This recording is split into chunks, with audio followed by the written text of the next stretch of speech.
What's up, kid folk? It's RJ Young. I am not on a step mill. Consider hitting the like and subscribe button because I upload a video every single day. It's always college football related, sports related. We have a good time today. I want to talk about some news, some moves in college football. Tyreke Johnson announced his transfer from Ohio State to Nebraska. This is a man who entered the transfer portal about a month ago on May 12th. Five-star cornerback who didn't really find his footing. We thought if it wasn't last year that he broke out, probably was going to be this year that he broke out. But it looks like that cornerback room, the defensive back room, quite honestly, just doesn't have a place for him to start. I'm bullish on Ryan Watts at Ohio State, and I understand why one Tyreke Johnson might go into the transfer portal in the first place, to say nothing of the Cams, along with Latham Ransom and Josh Proctor on the back end, say nothing of Jacalyn and, my goodness, Denzel Burke. See, did it. And yet, that's not the news of the day. That's the news of Sunday, and I thought I uploaded that video yesterday, but didn't hit the publish button on it, so you know how that goes. But today we had a couple of moves, actually like three in particular. And his first one, let's start with positive. Daylen Baldwin going from Jackson State to Michigan.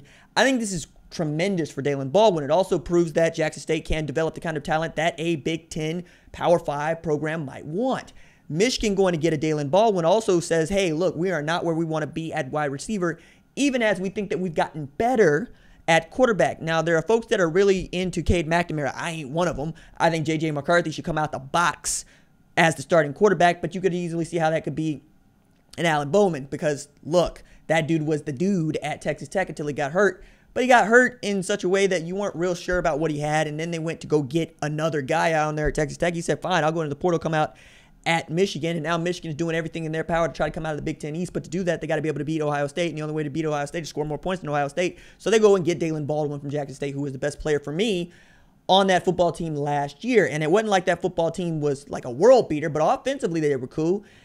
Just didn't have the offensive line to go with all those studs they got in the skill positions, which is a very high school football problem, which is what Jackson State looked like at times, like a high school football team that just ain't got the bodies on the defensive line, the bodies on the offensive line to go and compete for championships just yet and just right. But they're going to get better in the fall because a lot of dudes they brought in, his transfer is going to get eligible. I don't know that they're going to miss Daylen Baldwin a whole lot, but it does speak well that a Jackson State player, an FCS player, gets to go to Michigan to finish out his career, and we all know what a Michigan diploma means to a lot of different people. Other news that happened today, Jordan Hudson decides to decommit from Oklahoma. This is one of the top wide receivers in the country, a four-star recruit.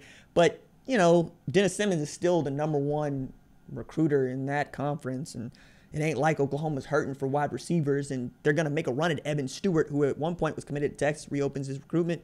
We'll see where he ends up. That's a dude that you absolutely want, and if you get to go from Jordan Hudson to Evan Stewart, you're going to be very happy about that if you're Oklahoma. I don't see a reason to really be upset about that if you're an OU fan.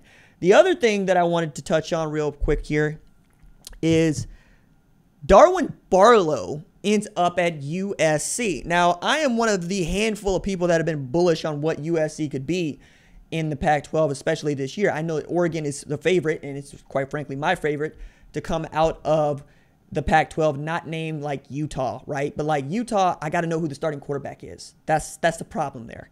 It ain't that Utah doesn't have dudes. I mean, Cam Rising can play that role. Jaquindon Jackson can play that role. Feels like Charlie Brewer is going to play that role, but they also got Chris Curry, TJ Pleasure in the backfield, and they return everybody defensively, including Devin Lloyd, who I think has the goods to be the best player in that conference. But Arizona State is also just that good, and they return a starting quarterback, and you know how I feel about starting quarterbacks, continuity of your coaching staff.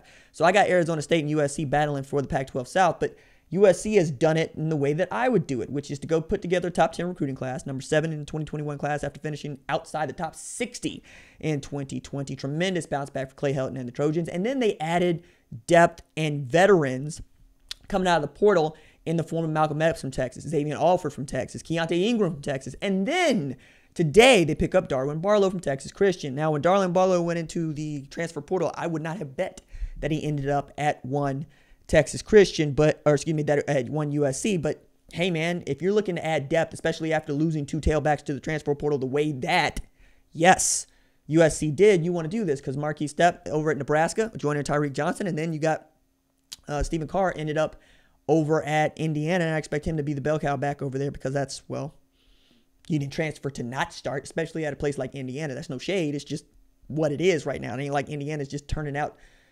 absolutely outstanding players each and every year. But Tom Allen is a good coach, and I expect them to recruit well, especially with some of the dudes they've been able to flip here of recent.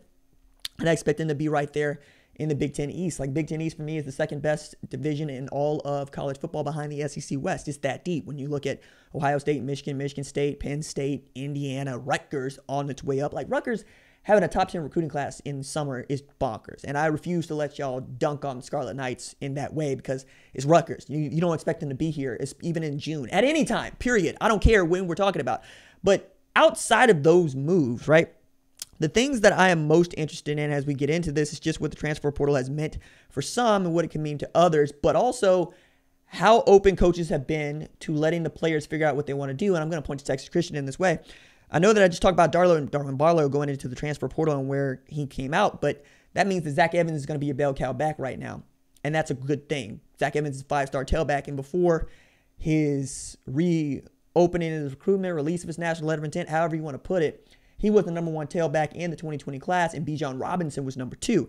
Now, we all know what Bijan Robinson is capable of, and Joe Clack got on the number 1 ranked show with me and told me that Bijan Robinson is the best tailback in all of college football, to which I'm going, yo, Breece Hall just exists. He breathes. But Bijan Robinson is also that dude, right? He was averaging 17.7 yards per carry coming out of high school. And if Steve Sarkisian rides that, man, you're going to win probably 9 games next year. But you got to get past a really great Louisiana team. So I'm interested to see how that goes. But back to Texas Christian, you getting dudes to go along with Quentin Johnson on the outside. And then it's not just that they added Marcel Brooks. It's that Marcel Brooks was an outside linebacker pass rusher type on a 2019 national championship LSU team who chose to transfer to Texas Christian. I expected him to play some outside linebacker. No, that man pops up on their depth chart and on their website as a wide receiver.